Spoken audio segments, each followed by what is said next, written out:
Broadcasting live from the twisted landscape on the plain of Valara, we think. This is Tap Tap Concede. Welcome, everybody, to Tap Tap Concede. My name is Graham. Joining me this week is Nelson. Hey, I'm here this week. And Kathleen. Woohoo! And today we are going to be talking about Modern Horizons 3. Hands-on impressions, tips for your pre-release this coming weekend, space of time.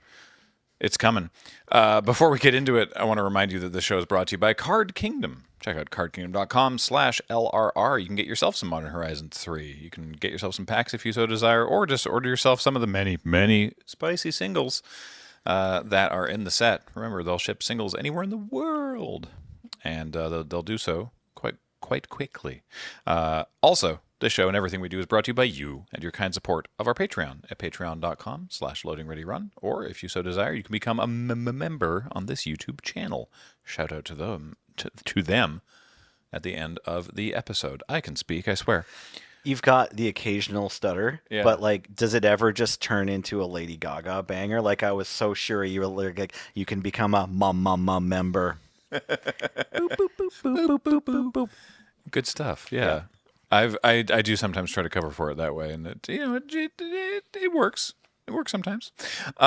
We are recording this on Monday, June the 3rd, correct? Mm-hmm. Yes. And The 3rd of June. yeah, this past Friday, we did the pre-release for Modern Horizons 3. The VOD is already up and being thoroughly enjoyed, and thank you for that. Yes. On the YouTube channel, and if you haven't checked it out, please do. Potential spoilers for it, I guess, because we'll be talking about how our matches went. But we thought we could do our sort of standard, hands-on impressions and tips for your pre-release event if you are going, because, again, we built our decks out of the same pre-release kits that you can open at the pre-releases, which is... The schedule for the events is between the 7th and the 13th, according to the Wizards Play Network. Your local store might be doing things on their own schedule. Who knows? But I had a lot of fun. These cards are powerful. These cards are fun, and I think everyone was like, yeah, okay, Modern Horizons, let's see what happens. And then everyone was like, dang, this is actually super fun to play. These cards are cracked. Yeah. I think my first really actionable tip for your pre-release, as a thing to really try to hammer home, is take your time. Hopefully they give you enough time to read all the cards. Because I opened this pool. Luckily, for everyone that wasn't Ben, we got to a couple days to look at our pools, and I opened them and I was like, "There's so many words, and there's words that I think that I know, but that are potentially interacting in different ways than they have ever interacted before." And Was there some way to proliferate on New Capenna? Because you can put 2 shield counters on the same thing in this format. Yep. There's definitely proliferate in this set. So this reminds me, and obviously this is the 3rd Modern Horizons set. But this one reminded me most of all, what if we made a core set that was just bananas? Right? Because it had a whole bunch of different things going on, and it had that core set, this is kind of set agnostic, but it was just... There's no new mechanic. There's no real new narrative. mechanics. There's no narrative. Right. It's just, here's some magic stuff. And, lots and lots of references, which occasionally you'd see snuck into a core set, right? Mm-hmm. But this set is just wall-to-wall references, the creatures and the abilities and the names are all references to other cards. It's very, I don't know. This is very I get the joke, Magic the Gathering kind of, you know what I mean? Mm-hmm. Right.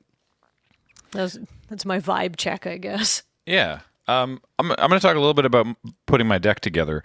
I ended up in Jund, and a big part of that was just the general card quality of those colors. My white and blue was also good, but I had a lot of what I felt were good synergy there, and I opened up a lot of fixing that made it work. I want to talk about this new cycle of fixing lands. I mentioned Twisted Landscape at the top of the show. I said we think it's Alara because all the fixing lands are colored for the Alara shards, and they're sort of like a new version of the Panorama cards.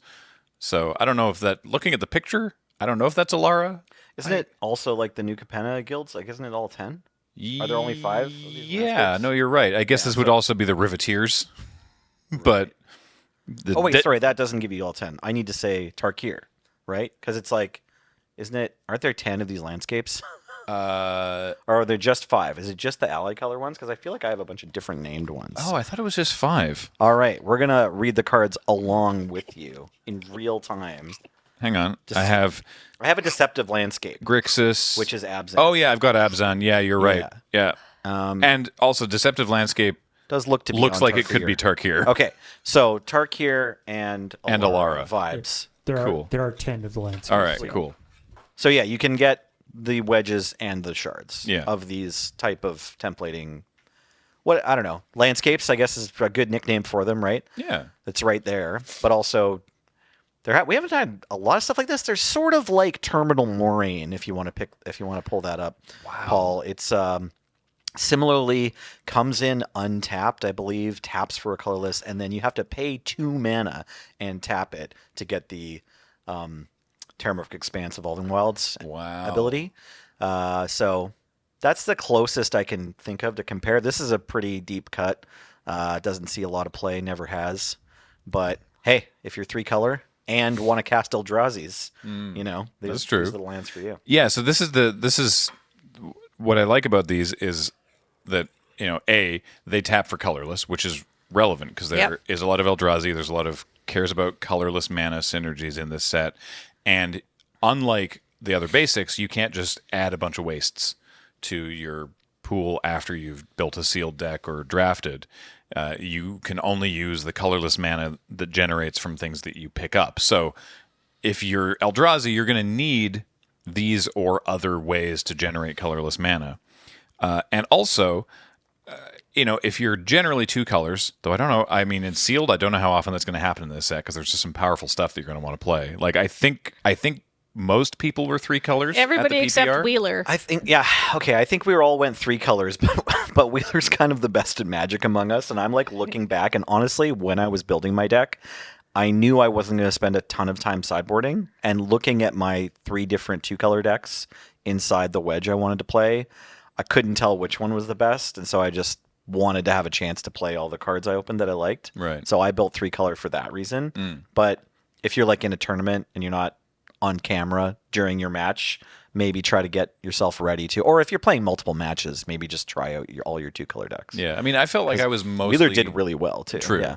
I felt like I was mostly green-black with some red is sort of how I was looking at it. Your pool might actually be a special case because you got a bunch of fixing, right? Like not every pool is going to have like 10 of those. Yeah. So I opened 5, I think, on-color Jund ones. Right? So I opened 5 just of the landscapes, and all of them would have gotten me at least 2 of the colors. So that's the other thing, right? Is that if you are only 2 colors, right? Like you can run. Sorry, that's what I meant by on-color, like acting as a dual land. Sorry, yeah, you're right. So like Deceptive Landscape is white, but also black and green, which would have been relevant. Seething Landscape is blue, but also black and red. And I did get a Tranquil Landscape and a Contaminated Landscape. I opened a lot. I also got a Polluted Delta as my promo card, which I could have run just to be like, get a swamp, but I decided that it was not worth the... Not worth the like swag value just to run a Polluted Delta for deck thinning purposes. I would have. So, but the deck thinning is worth so much less than the point of life. Yeah. So yeah, you're right. There's 2 landscapes that had no business being in the deck, but 2 that I could have run because it would have gotten me 2 of the colors. And I was like, that's 5 on-color duels in your 3-color deck. Yeah. Right? So like That's incredible. Really good fixing. Right? Yeah. Like, that's a pretty good mana base for limited, I would say, if you have 5 duels. And I ended up not running the 2 that only get 2. I ended up going that's the thing. I was didn't like, even play them. Okay. No, I was like, I think this might be too many of these. So They do come in tapped, right? Yeah, well, so they're special, right? They Yeah. can add mana that turn, but not colored mana till the next turn. Yeah, And we had at least one situation where it was kind of funny, like Ben, I think, would have cracked it if he didn't need to like cast a spell that turn. Oh. And then the next turn, he wanted that needed 2 untapped. colorless pips for his Eldrazi.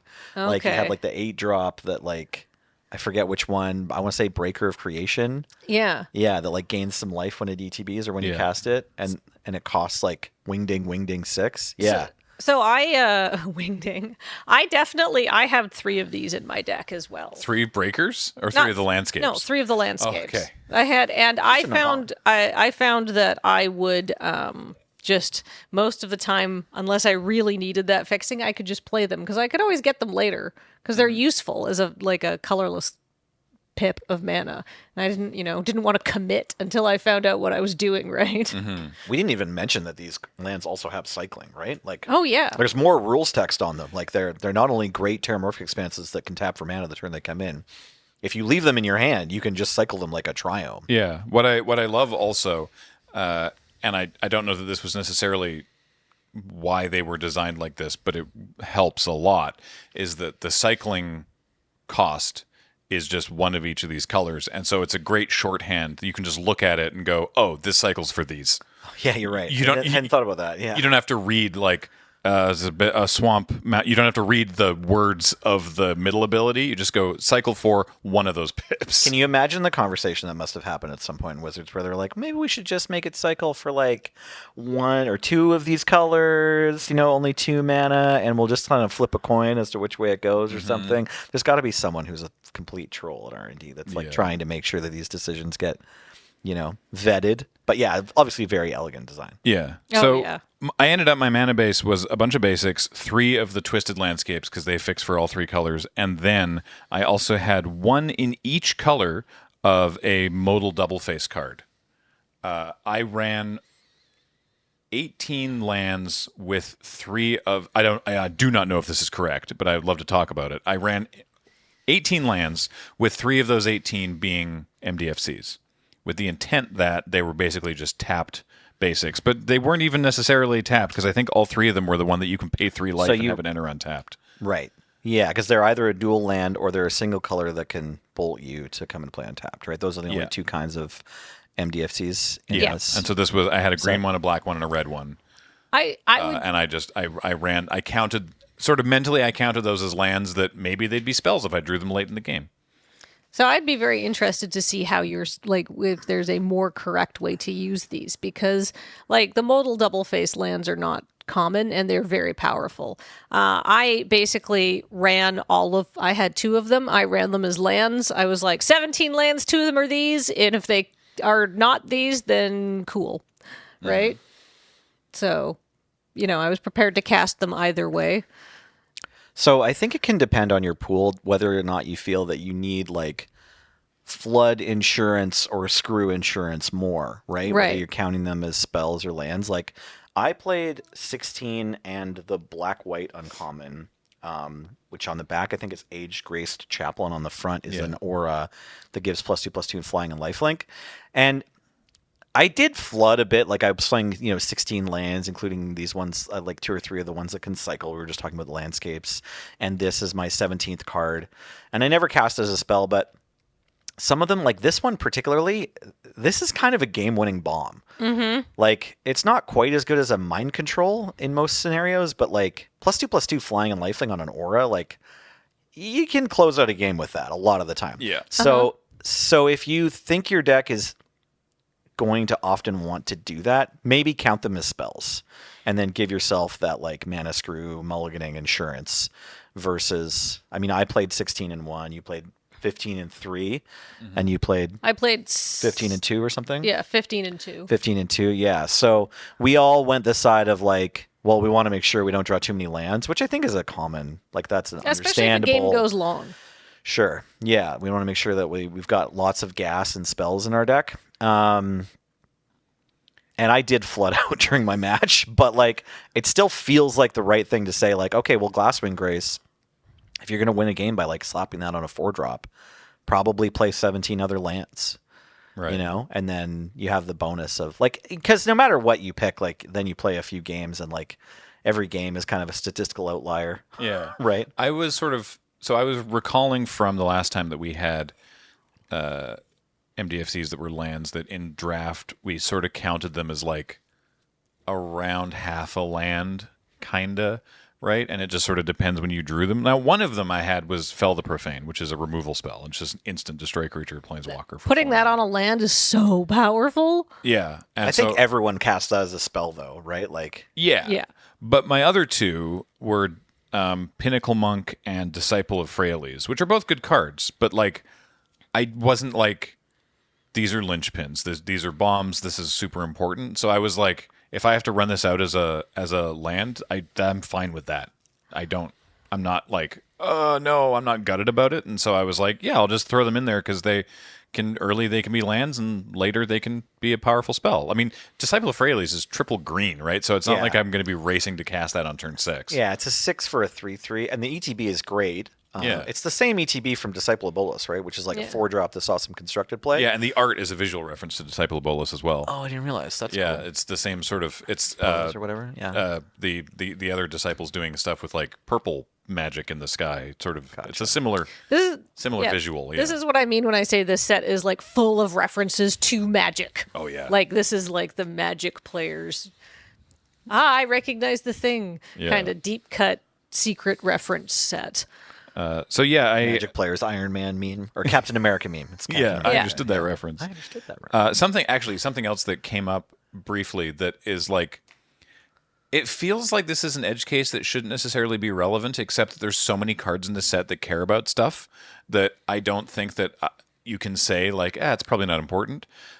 When one of these is in your hand or in your deck, or notably it came up at the PPR in the graveyard.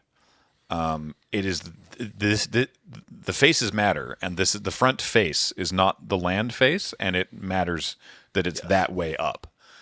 Like if you have that black 1-mana Tarmogoyf, you need to escape 4 different kinds of cards to bring it back. Yeah, So you got to make sure your dual face cards are facing the correct direction in your graveyard. Disciple of Prerelease in the graveyard is not a land. Which is interesting. However, as someone in chat I think pointed out, there's a card that lets you cast lands or play lands from your graveyard. Maybe not in the set, maybe just in Magic. Right. And then you could, if you had, for example, Crucible of Worlds, you could play the backside of a MDFC from your graveyard. But for Goyf reasons, this does not count as a land, which is... Thank you for reminding me about the Goyfs, because that's actually super important. Right. That, these are not just free, an additional I mean, also free just counter counting for the power of the Goyf. Yeah, exactly. Yeah.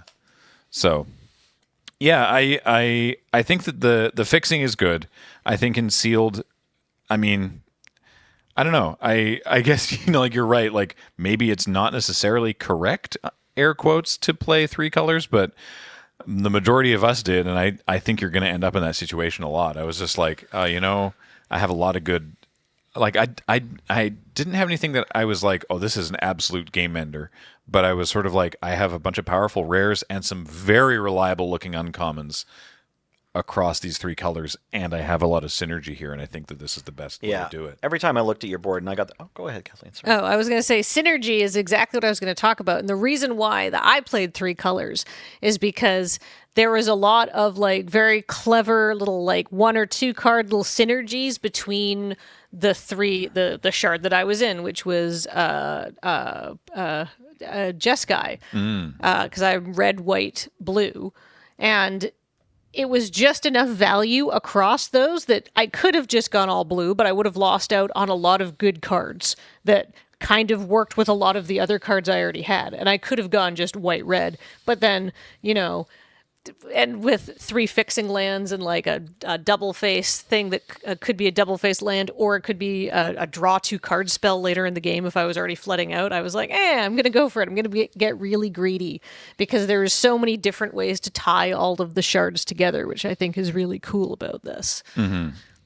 So if your pool offers it for free, like Graham's did, or demands it so that you get like a huge bump up in power for your cards like Kathleen's did, still run 3 colors. James was playing Mardu, but was basically a Boros deck. Yeah. And, I included all the different kind of like fun-looking, high-power rare cards that I liked from my pool to try to, shove as much kind of total juice into my deck. And I think the bonus you get in power level versus just trying to play like a 2-color deck with commons and uncommons in this deck, like, isn't enough. Like the commons and uncommons are really good. Now I can't remember all the cards in James's deck, but I do want to just try to remember at least one curve. He had multiple games where he played the 2-mana red-white goblin that adds 2 energy when an ETBs, and then at the beginning of combat you can spend 1 energy to give a different creature +1/+0 in haste. I think it's either a common or uncommon. It may a signpost uncommon, but I think it's a Goblin, common. I think. Conduit Goblin sounds right. So if you can curve Conduit Goblin, yeah, it is common, into there's a 3-mana red 1/3 menace. Oh yeah. Which also can give other creatures menace with kind of energy. Bug. I think it's an artifact. Something bug. Yeah, I don't remember it's a what red that one's artifact called at all. creature. I don't remember which card type it is, like what creature type. But if you can just curve, these two, you're getting in for tons of damage, and all your creatures have like haste coming up, and your opponent needs to kill your stuff like starting on turn 2 if they're gonna keep up. Thank you, Smelted Charge Bug. So this I think was James's cleanest game against me, where he just like curved out 3 creatures in the first 4 turns, and they were all very hard to block. So like anything you do, if you can put another creature down after the charge bug, if you can go goblin, charge bug, something else, and then like 1 support spell, you probably have most of your opponent's life total, unless they've been able to like 1-for-1 you cleanly with removal or race just as fast, whatever.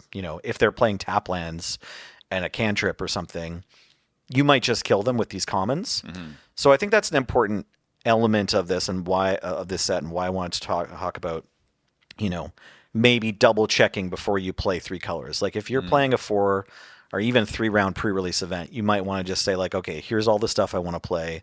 Let me devote the first match to playing this 2-color deck, or at least the first game. If it goes terribly or I misread something, maybe I'll switch to a different 2-color deck and go through your 3. If you have 3 colors that all have lots of stuff.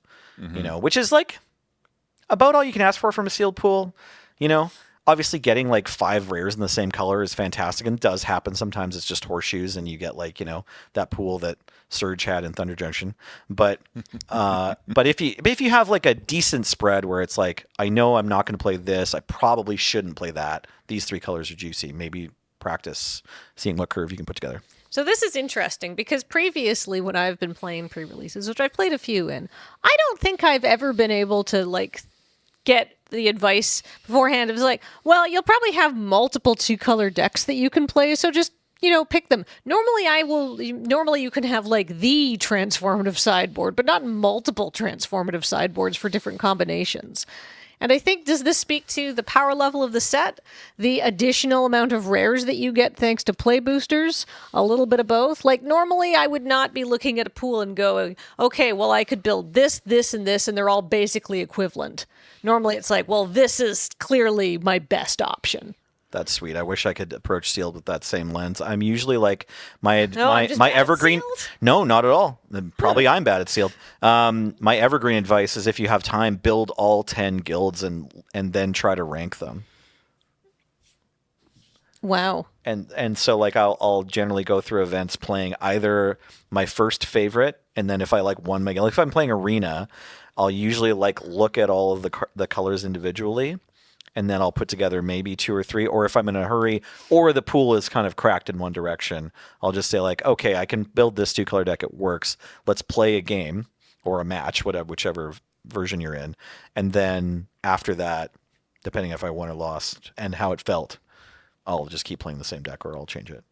But sideboarding is meant to be a big part of sealed. Mm-hmm. Like, we play like sealed is one of the best formats, I would say, to like kind of hold up sideboarding, because it obviously makes tons of sense in constructed, where you're like, okay, I'm going to anticipate X. I will put spots in my sideboard specifically for this or that matchup, or maybe it covers a couple matchups.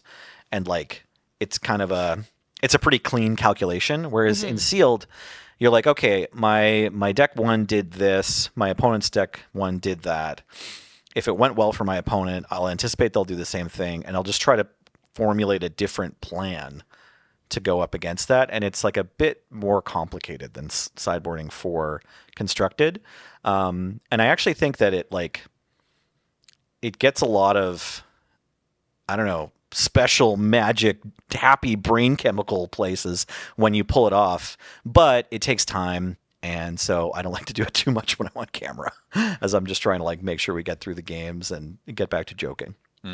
But at like sealed Grand Prix, oh yeah, I'm the guy who's like got his whole like sideboard sleeved up, and I'm like doing my best to like transform my deck completely in like a reasonable amount of time. And sometimes my opponent will be like, hey, I need you to put it together, and you know, I'm like, yeah, I'm going as fast as I can, like call a judge if you feel like you need to or whatever. Like, you know, I'm using that time because I just think that's an important and often rewarding part of the game. All right. Yeah. So that's where I'm at with that in general. All right. enough. Playing it wrong. I want. I didn't say that. Since you Also, mentioned, you won your match, didn't you? oh yeah, no, you go. Kathleen walloped me. I went 2-3 in games against James. Because you mentioned play boosters, and coming I off think I did, but okay. of no, Kathleen did. Okay. Previously mentioned play boosters, and I wanted to say that coming off of Thunder Junction, which has the play boosters and, you know, potentially special guests, and also, you know, the big score and the breaking news and all that.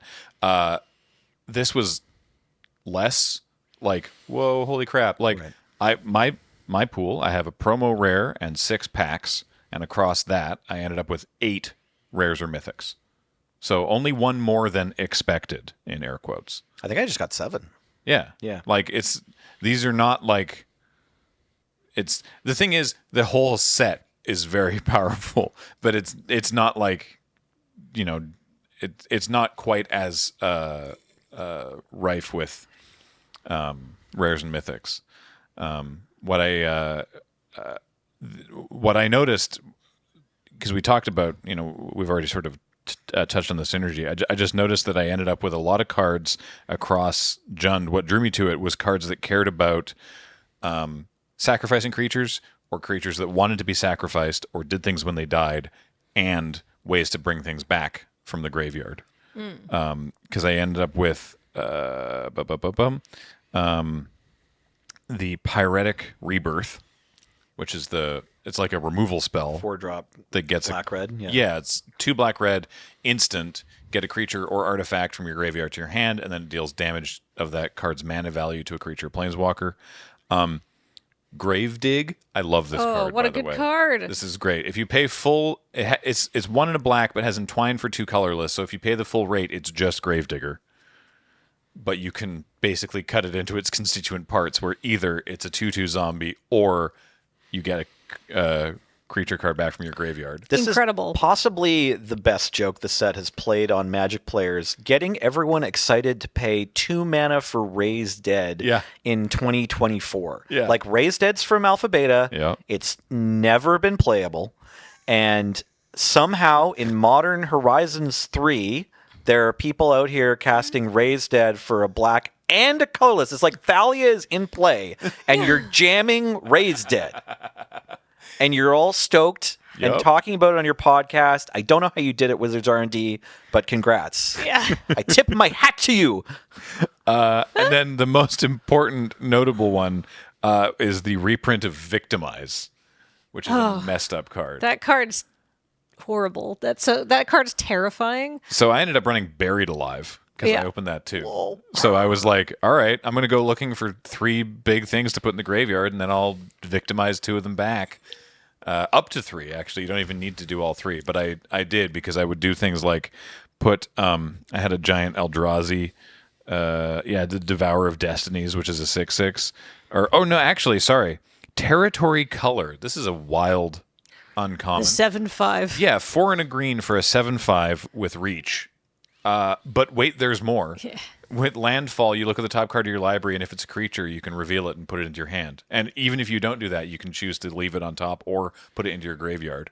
It's like some sort of hyper surveil. Yeah. I killed this whenever possible. It just seems like too much value. Yeah, and so I would put one of these in the bin, because one of the creatures that I would try to get back is Koram the Undertaker from the Commander sets, who's a 0/5 but gets +X+O, where X is the greatest power among creature cards in all graveyards. Yeah, why did you have this in your sealed deck? Because I opened it in one of the one of the packs. Yeah, I had a Satea in one of my packs. Oh, okay. The commander cards are in the play boosters. Yeah, it was okay. a surprise I just didn't to get everyone, one. especially Paul, who did not have them loaded into the overlay Oh, because wild. Okay, we didn't tell him. Maybe Yeah. my play boosters were all just not juiced. Yeah. I'm curious. I- now. I'm trying to figure out if I have any different. Does it have a different set symbol? Like it's got the commander set symbol in it? Yeah. Yeah. I got the cool profile Satea. I just never drew him in the game. What's up, Paul? I believe it's just there's like the 10 or the 8 commanders and the alt commanders. Oh, from the it's not all just the the new commander legends. cards. Yeah. Okay, that makes sense. Oh, that's cool. I did have a watermarked Savine's Reclamation. I got a dismember. That's one of the special guests. Which member? This one? That member. It's the art is terrifying. It's a tiny thing being torn apart. So speaking of good cards, Yeah. you mentioned that you got a Savine's Reclamation. There's some really fun reprints of like older cards in here, like Oh, yeah. Junk Diver is in here, and not in like this dismember kind of way, which is a special guest, but like literally in the set, they've printed some really classic cards, including this card, which is really great in the Artifact Synergy deck, although I forgot how it worked and thought it just got me a card immediately. That was kind of funny. And there's also Savine's Reclamation, which this card is so good. It's very good. And I also want to talk about like I do appreciate, by the way, just real quick, I love that the reprints in the set do the Magic 25 thing where they are all watermarked. Yes, with their the original set. Set symbol of the set they were originally printed in. I love that detail as a Magic history nerd. I'm a big fan of that. Even if ones like Savine's Reclamation, I'm like, I don't know which commander set this is. I can't tell any of them apart. Right. yeah. It's one of the commander sets. One of the commander sets. Cool, I guess. Yeah. But I want to say my pick for funnest reprint, and it's probably just because I played with it, Reef Worm. Downshifted to uncommon. This Reform card's so fun. Reform's so good. There's always a bigger fish card. Oh. It's for those unfamiliar, 3 and a blue for a 0/1. That's it. It's a worm. But when it dies, you make a 3/3 fish that says when it dies, make a 6/6 whale that says when it dies, make a 9/9 kraken. So you just sort of go up the Yeah, and I Food did. chain, as it were. I did. I blocked with it. I put a counter on it so it could attack from a mentor trigger. It was the most annoying reform ever. It really was. It honestly did a lot of damage because you didn't want to block it. I sure didn't. Because then it would Great. It was and then just strict upgrade. it was a 2/3. If I blocked it, it becomes a 3/3. Yeah. It's worse. Yeah. It's so good. So I drew this card a lot, but I think my sort of like surprise this was better than I even thought for the set was Nightshade Dryad. Oh yeah. This is a 1/2 in green. This card's great. For 1 and a green, you get a Death Touch creature that also adds a mana of any color or a colorless mana. So any of the types of mana, basically, which is pretty relevant in this set. There are even some That's like 3 so and 4 good. drops that have like the colorless mandatory cost in them. So getting to cast those on time is nice, even if you didn't draw your landscape. Also just kind of everything you want out of a mana dork. They gave us the same mana dork in, I want to say Dominaria. I see that. Yeah. art. It's like 3 mana, 1/1, Death Touch, tap for any color. Yeah. That's from one of them sets. Yeah. Dominaria United, probably, or in the last 2 years. So, pretty big upgrades on that. Obviously, this is Modern Horizons 3. But I drew this card a lot, and I liked it. Another card I thought really fit the bill and was just as good as I thought it was going to be is Nyxborn Hydra. Ooh, In yeah. green, so X in green for a 0/1 Hydra with reach, trample, and enters with the X+1/+1 counters on it. So pretty typical, kind of like what you'd expect from a Hydra. But it has Bestow for X green, and getting that second green in my 3-color deck did come up a couple times. Where It's I was common. it is a common, common Hydra. But Bestow on a Hydra is pretty good, it turns out. The enchanted creature gets +1/+1 for each +1 counter on this, and has reach and trample. So, as long as you have the second green, you can jam it for however much mana you've got, and then you're giving trample to whichever creature would work out best, or on defense, making a big reach blocker. And then if the initial creature dies, you still have the Hydra. So this card was as good as it seems. I kind of warped my pool a little bit around some other rares that I was excited to try out. Oh, you had a Wrath of the Skies too. I had one and did not run it. Oh, good for you. There's another like sealed kind of tenet, I guess, that usually you should play your Wraths. Even if your deck is like an aggro deck, if you have a Wrath of God effect, the potential value of mass removal in limited is usually worth the risk of it not being turned on. You don't have to, obviously, like, and again, you won your matches. Well done.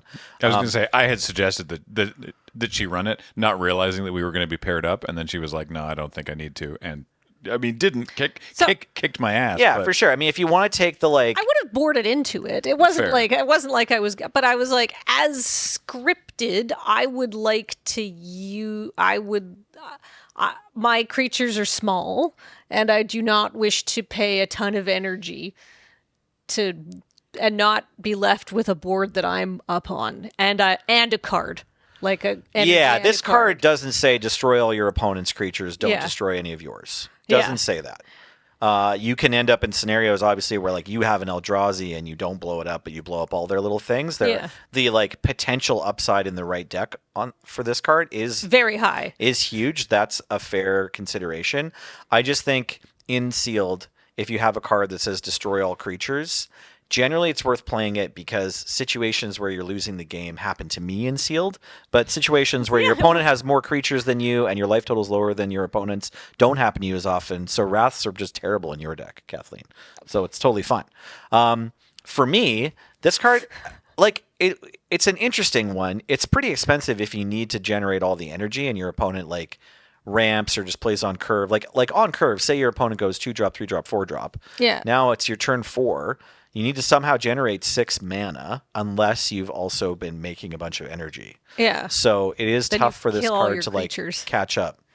You're still stuck on that point. Hey, yeah, that was okay.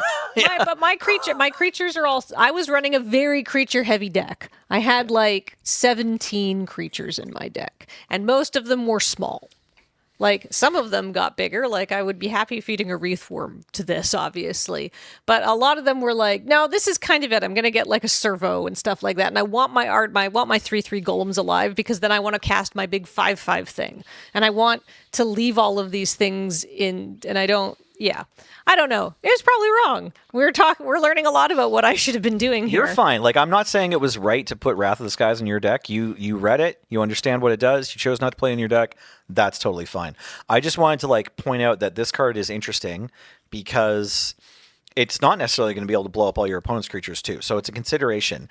The thing I learned though is that it seemed like most of the decks were energy decks. Like you if you're just playing like cards in your color, there's a good chance if you have a card that like this that has sort of a variable thing going on with energy. I'll just read the card too, sorry for our audio listeners. Wrath of the Skies is X white sorcery. You get X energy counters.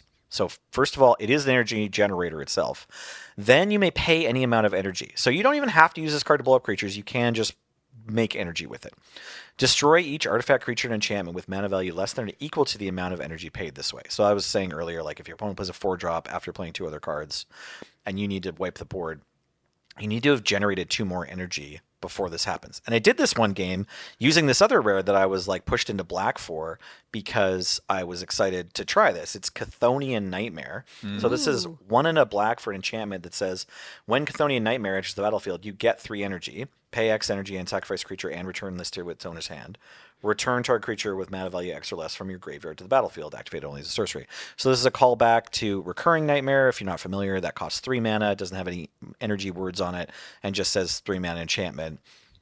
Return this to your hand and sacrifice a creature to return target creature from your graveyard to the battlefield. So this is a cool card.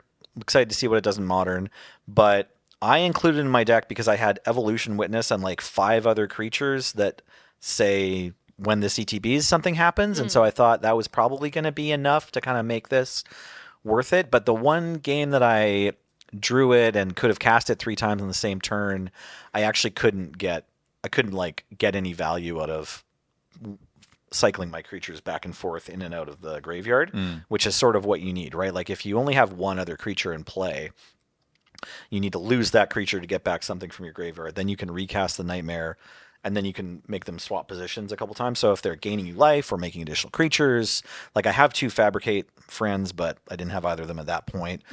So Fabricate's pretty good because then you can sacrifice the servo and start putting more large lads into play if that's what you want to do, or just any other ETB you get that matters. Right. You can like pay 2 for these ETBs, assuming that the energy cost also is met, like they're only 3 and under. But what I did do once to stabilize was cast this, get the 3 energy, and then blow everything up with Wrath of the Skies. So that kind of made me realize by the end of the tournament, like any of these cards, either Chthonian Nightmare or Wrath of the Skies, or any of these other cards that say pay X energy or do this X amount of times, however much energy you can pay at the beginning of each combat step or whatever, like we looked at earlier, like a lot of the decks are energy decks that are going to make these cards work a little better than you might think. That seems to be like my first tip is like, don't count these cards out if you're like, And I'm it not can really only... in energy, right? Right, yeah. Don't like look at your pool and think like, oh, I'm not really an energy deck. It's like probably you are an energy deck. So that's actually I was going to say, and I'm glad that Paul somehow read my mind and brought up Galvanic Discharge, which is a single red mana for an instant. Choose target creature, Planeswalker. You get 3 energy. Then you can pay any amount of energy, and this deals that much damage to that permanent. I am like my deck is not to undercut what you were just saying. My deck is not an energy deck. In that, this is the only card in the deck that generates or cares about energy, but you should not discount it. Right? Yeah, like, it's a lightning bolt. Well, this card's just good even if you don't have another card that generates. That's what I'm saying, Yeah. right? Like it'd be very easy if you're building a sealed deck. If you're like, oh, these cards have so many words. What's this energy? Okay, I'm not doing that. Yeah.